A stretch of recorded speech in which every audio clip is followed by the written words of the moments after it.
Last year, my old roommate finally moved out after 4 years of living together.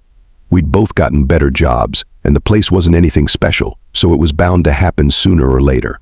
With him gone, I figured, why not enjoy the extra space for another year or two? Now, this happened in early December, during a week of seriously bad snowstorms. Thankfully, my work let us work from home, so I took them up on it. I set up shop in my old roommate's room and got to work. In the middle of the day, I heard a knock at the door. I went to check and saw a guy on the porch bundled up in a winter coat. He didn't look like a delivery guy or anything, just a regular dude. I opened the door, bracing against the blast of snow and wind. "Can I help you?"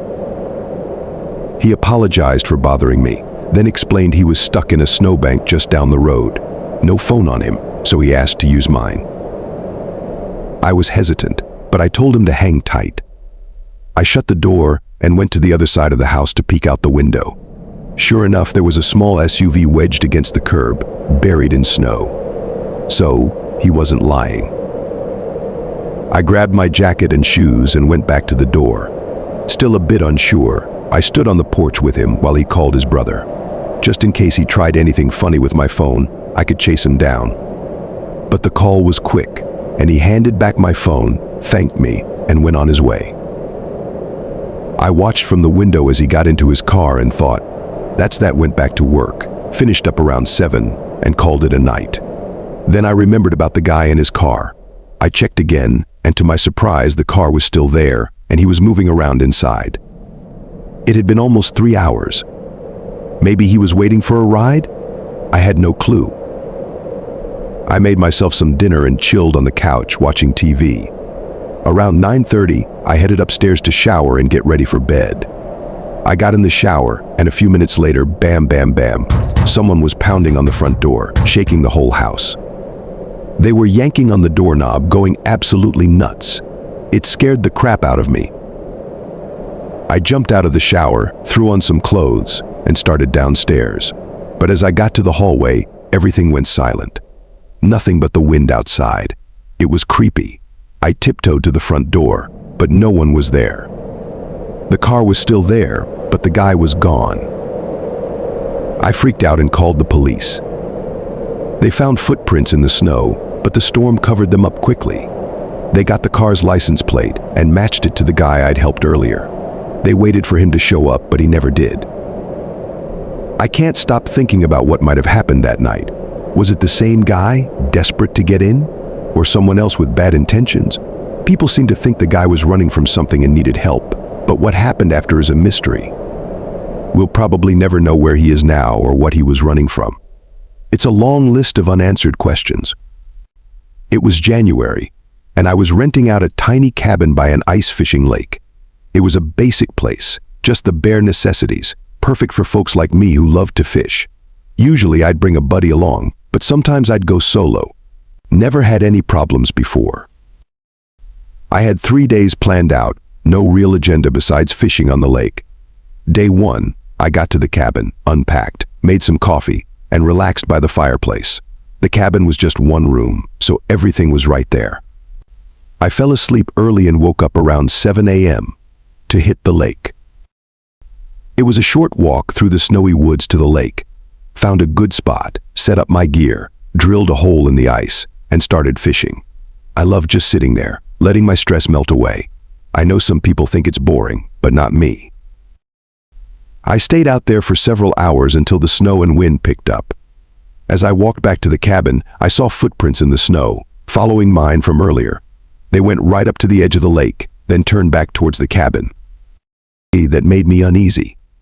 Someone had been right behind me, maybe watching me. I decided to follow the prints. They mostly stayed on the path, leading back to the cabin, but then they veered off into the woods. They just kept going straight through the trees. I was confused and a bit nervous. Went back to the cabin and warmed up by the fireplace. I didn't know anyone else out here, especially in the dead of winter. I cooked some food and stayed in for the rest of the night, mostly just reading. But an hour or so after sunset, I heard something outside. A faint crunching sound, like someone walking in the snow. I peeked out the window and saw a figure by the trees, heading towards the path. They were covered head to toe in heavy clothes, so I couldn't make out any details. Once they reached the path, they turned and started walking straight towards the cabin. I ducked down, listening to the footsteps getting closer and closer. They came right up to the wall, then moved to the side of the cabin, right under the window. I could see their shadow moving, like they were trying to look inside. Then they stopped. I risked a glance, and their eyes met mine through the glass. I jumped back, and they started trying to pry open the window. I grabbed a knife, but after a few more tries, they ran off into the woods, the same way they came. I packed my stuff and bolted for my car, getting out of there fast. I don't know who they were or what they wanted, but they'd seen me at the lake and came back in the middle of the night to break in. They must have had something bad planned. I got lucky that night, but it was a close call. I have a feeling that could have been my last night on Earth. Back in January 2020, when I was 18, I signed up for DoorDash. A couple of friends were doing it, and I figured, why not? I didn't really need the money, being in high school and living with my parents, but it was something to do. Plus, a few $100 a week for a kid sounded pretty good.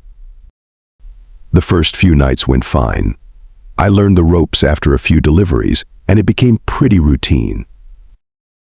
In my second week, I started working more.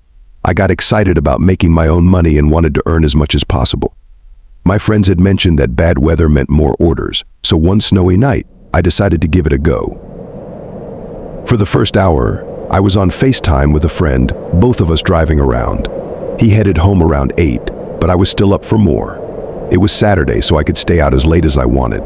By 10, though, I was getting a bit bored. I took one last order and drove to the neighborhood. It was a normal street with average-looking houses, but the snow had covered everything, making it tough to drive and even harder to see the house numbers. I slowly cruised down the street until I found the right address. It was a 2-story house with Christmas lights still up, which was a little weird. I parked and got out, double-checking the order as I walked up the driveway. The front door was slightly open, which was odd since it was snowing and cold. I figured they left it open for me to drop off the food inside. I pushed the door a bit more and set the bag down. As I pulled out my phone to snap a confirmation photo, a woman's voice yelled from inside the house. She asked if I was the delivery guy, and I confirmed, saying I'd left the food by the door. She told me to bring it to her. I knew it was weird to be asked inside, but I wanted to see where she was. Past the entrance was a hallway leading to what I think was the kitchen. I could see the woman's shadow on the wall, standing around the corner. Where do you want me to put it? There was a long pause before she answered. She leaned halfway around the corner, motioning for me to come closer. But as she stepped back out of sight, I realized the shadow on the wall hadn't moved with her. There was someone else standing there with her. My heart started pounding. I quietly set the bag down, backed away, and bolted for my car. As I sped off, I saw a large figure appear in the window, watching me leave. I pulled over at a gas station to calm down and process what had just happened. It was clearly a setup, but I knew the police wouldn't have much to go on except my word. I did report it, but when they questioned the woman, she denied anyone else being there and refused to let them search the house. So, nothing happened. I can only guess what they were trying to do by luring me inside. I shudder to think what might have happened if I had gone in without a second thought. I dodged a bullet that night.